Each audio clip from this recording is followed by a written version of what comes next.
Well, this is Dateline News and Conversation. Um, the topic tonight: nuke 'em or wait? The Russian dilemma. Professor Sergei Karaganov, honorary chairman of Russia's Council on Foreign and Defense Policy and academic supervisor at the School of International Economics and Foreign Affairs, Higher School of Economics in Moscow. Karaganov was a trusted friend of Vladimir Putin and a confidant and a highly respected expert on foreign affairs. But he's become increasingly impatient and critical of Russia's unwillingness to confront the Europeans and the Americans in Ukraine. He believes the principal reason, and I quote, is a lack of determination to employ active deterrence for resolving what he calls the European, which has once again become an existential threat. To prove his argument, he goes back to 2011, Libya, which he says was weak. He goes on to say, we are now paying for years of appeasement.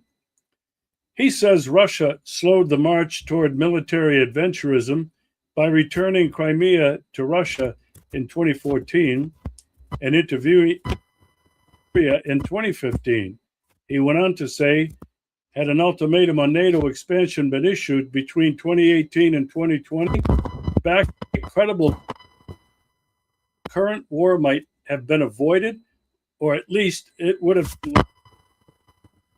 He adds further proof that Russia has responded adequately to a series of,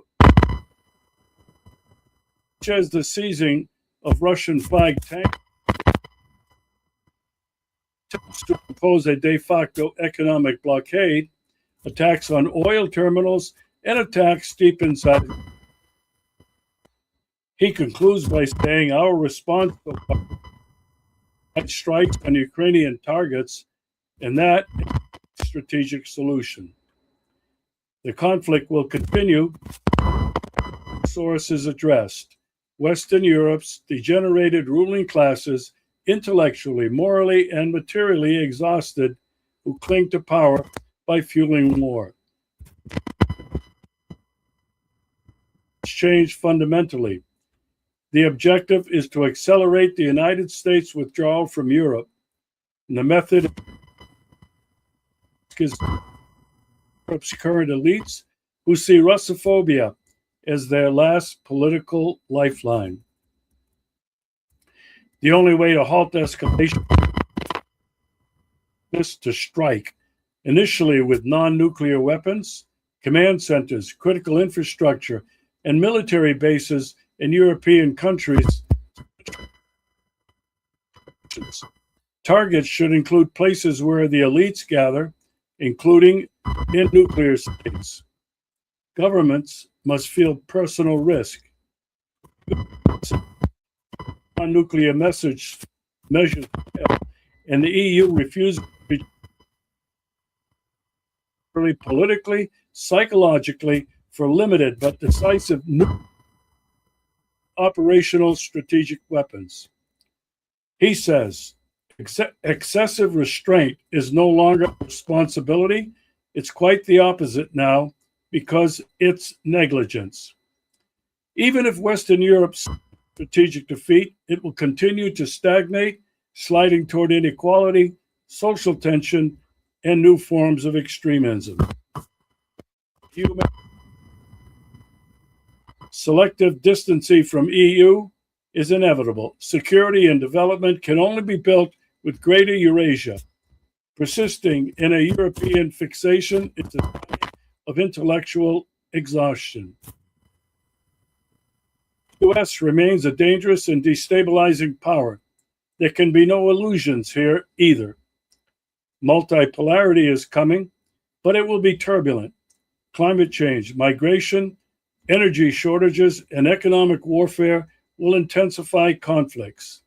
Old institutions are collapsing. For Russia, opportunity lies in deepening ties with the global majority, Asia, Africa, all the while managing risk with China and India carefully. The EU is facing the deepest crisis in its history, with economic problems compounded by a lack of leadership and long term vision in Brussels. Slovak Prime Minister Robert Fico has warned. Slovakia Prime Minister Viktor Orban blasts the EU fantasy about Russia. He says EU leaders are wrong to believe that they can attack Russia and help Ukraine win the conflict.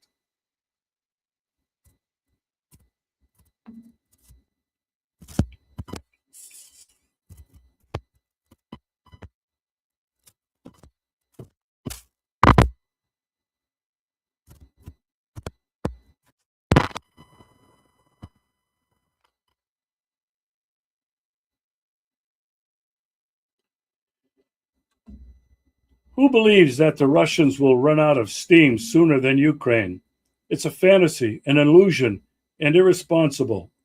Orban said in a speech on Tuesday criticizing Brussels' continued financial and military aid to Kiev. I too at times have wondered about Russia allowing the US to cross one red line after another. On the other hand, I respect President Trump's patience. The United States interprets that as weakness. He owes an enormous debt for our survival